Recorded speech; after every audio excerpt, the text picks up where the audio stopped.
चलिए, आज आपको ले चलते हैं हमारे सौर मंडल के एक बहुत ही रोमांचक सफर पर। अरे वाह, मैं तो कब से तैयार हूं। बताइए कहां से शुरू करें। तो देखिए, हर सफर की एक शुरुआत होती है और हमारी शुरुआत होगी ठीक बीच से, हमारे इस पूरे ब्रह्मांडीय परिवार के मुखिया यानी सूरज से। एक मिनट, मुखिया तो ठीक है, पर यह सौर मंडल होता क्या है असल में?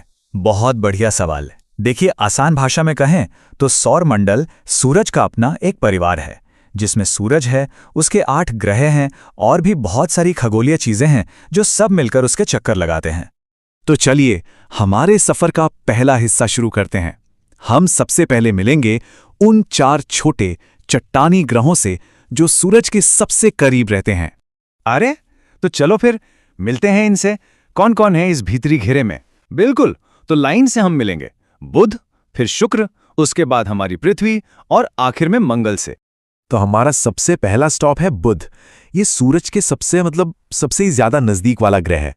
अच्छा, बुध के बाद कौन आता है? ज्ञान। बुध के ठीक बाद है शुक्र, और आपको पता है यही है हमारे सौर मंडल का सबसे गर्म ग्रह। और अब यह है हमारा घर, अपनी पृथ्वी। सूरज से गिनती करें तो यह तीसरे नंबर पर आती है। तो इस भीतरी घेरे का मतलब चट्टानी ग्रहों का आखिरी पड़ाव कौन सा है? हाँ, तो इस ग्रुप का आखिरी ग्रह है मंगल। इसे लाल ग्रह के नाम से भी जाना जाता है। तो चट्टानी ग्रहों से तो हम मिल लिए। अब सफर को आगे बढ़ाते हैं और चलते हैं बाहरी सौरमंडल की तरफ, जहां हमें मिलेंगे गैस के बड़े बड़े दानव, मतलब हमारे विशाल ग्रह। जिज्ञासा, एक मिनट, ये बाहरी ग्रह ये भीतरी ग्रहों से अलग कैसे हैं? मतलब इनमें फर्क क्या है? फर्क बहुत बड़ा है। जैसा कि हमने देखा, भीतरी ग्रह छोटे और चट्टान से बने हैं, लेकिन जो बाहरी ग्रह है ना, वो बहुत ही ज्यादा बड़े और ज्यादातर गैस से बने हुए हैं। अच्छा, तो फिर इन सब में सबसे बड़ा वाला कौन सा है? ज्ञान। सबसे बड़ा वो है बृहस्पति। ये हमारे पूरे सौरमंडल का सबसे बड़ा ग्रह है, और पता है, ये अपने ग्रेट रेड स्पॉट के लिए बहुत फेमस है, जो असल में एक बहुत ही बड़ा तूफान है। अरे वाह, अच्छा, और वो छल्लों वाला सबसे सुंदर ग्रह, उसका क्या?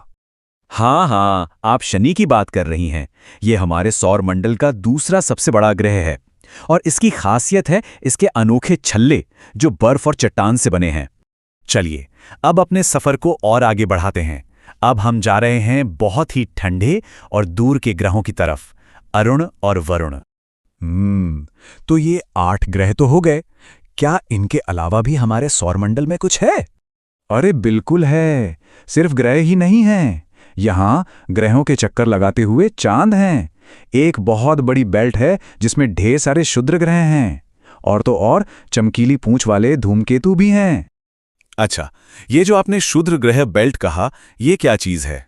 देखिए, ये अंतरिक्ष में मौजूद चट्टानों का एक बहुत बड़ा छल्ला, या कह लें कि घेरा है, जो हमें मंगल और बृहस्पति ग्रह की कक्षाओं के ठीक बीच में मिलता है। तो इस तरह हमारे सौरमंडल का ये छोटा सा टूर तो यहाँ पूरा होता है। लेकिन एक बात याद रखिएगा, खोज की यात्रा तो असल में अब शुरू हुई है। जरा सोचिए, इस इतने बड़े ब्रह्मांड में और क्या क्या छिपा होगा? ये सवाल ही तो है जो हमें हमेशा नई नई खोज करने के लिए आगे बढ़ाता रहेगा।